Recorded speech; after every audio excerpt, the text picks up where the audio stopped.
Sales Nation, did you know that most salespeople will only ever earn plus or minus 20% of what their parents earn?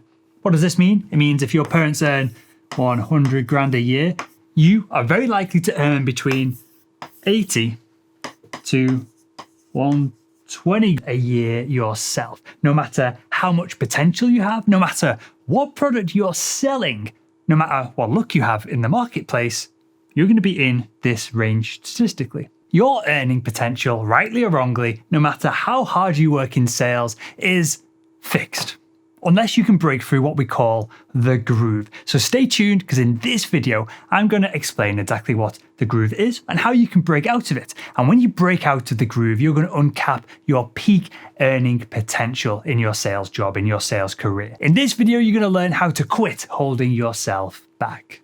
So the quickest way for me to explain the groove is with a swift story. So I was recently working with a team of salespeople at a super hot Silicon Valley startup. Now they've got a prominent product. They've got loads of inbound leads and the product creates a ton of buzz and excitement. The startup seems like a perfect melting pot for salespeople to have insane commission bonuses. Well, there's two brothers that work at this company. They work side by side in the same office, in the same sales role. One of them makes over 500 grand a year in commissions, and the other one makes 120. Now you might think that they're brothers and they're working for the same company, so they should be earning comparable amounts, right? Well, the product's the same, the market's the same, even most of the DNA, the tiny building blocks of life are the same as well. So I asked the sales manager at the startup why he thought that there was this gap between the two brothers. And he brazenly declared that, well, the younger brother works harder. So we've got the younger brother here and we've got the older brother there. Therefore, because the sales manager thought that the younger lad worked harder, he told continuously via a groaning voice that the older sales rep should be doing more stuff. They should be sending more emails. So with this feedback, the older, lower performing brother, he got his head down. He did more sales activities each day. He stayed late every single night. And of course, nothing changed in his selling performance. He was stuck always below his younger brother. Now, I'm sure you've had a crappy sales manager tell you comparable things in the past, right? Just do more. Well, this is terrible advice. But what if there was something else going on here? What if there was another cause for the separation between the performance of the two brothers? So I jumped on a private call with the older brother and I asked him some really tough questions, and it turned out that the rep was stuck in what I call the groove. Now, to explain the groove, I've got to demonstrate how your beliefs affect your performance in sales. Does that sound cool? So let's jump into it. Well, there are 5 spokes to this wheel that links belief to performance. The first one is what you think is what you say. So we've got think up here. Next, what you say is what you end up doing. So think leads to say. Then what you do becomes your habits. So what you do becomes your habits. Of course, then your habits create your identity. And then your identity, the final part of this cog, your identity influences the way that you think. So on the call with the older brother, I found out that, well, everyone on the sales team, everybody knew that his younger brother did better numbers than him. So that thought was implemented and dumped into his brain over and over and over. Then the older brother would repeat to himself, well, I just want to get to my brother's numbers. And then I'd be happy, I'd be content, and everyone would accept me. So that's what he'd be saying to himself.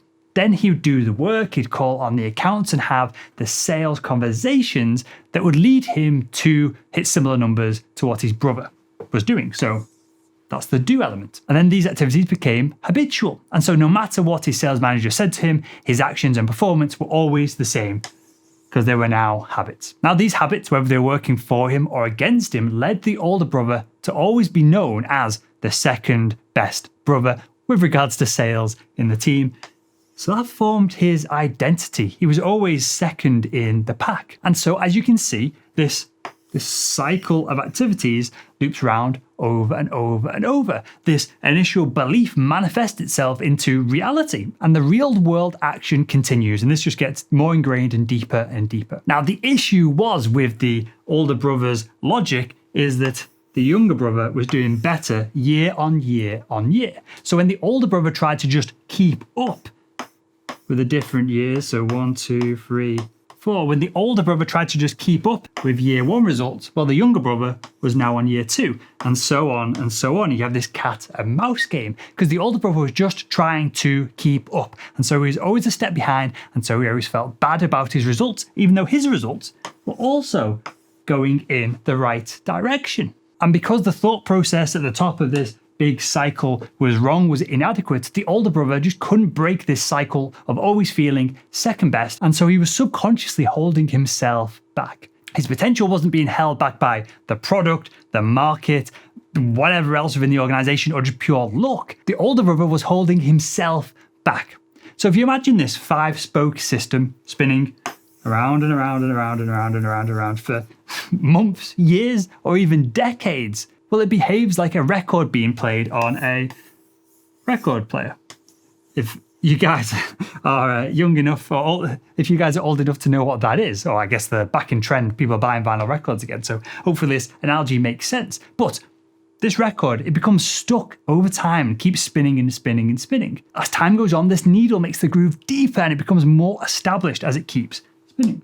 And this is what it looks like in reality. This is a needle of a record player, and here is the grooves that the waveforms for the sound comes from. So the longer it spins, the tougher it becomes to jump the needle out of the groove and jump into a more productive groove where you can take back command of your own destiny. And a lot of salespeople fall into this trap as well. It's not just the individuals at this startup. Remember, at the top of this video, I said that salespeople earn between plus and minus 20% of their parent. Well, this is because salespeople's beliefs get formed when they're a child, and it locks them into one of these grooves, one of these patterns of behavior. So the son of someone who drives a Toyota is locked into the thinking that got his dad the Toyota. So maybe that's this thinking pattern, this groove. The daughter of someone who drives a 300 grand Porsche is locked into the thinking that got their mum a Porsche. So you must understand that the thinking that you have has been programmed into you, and that could be what's holding you back from hitting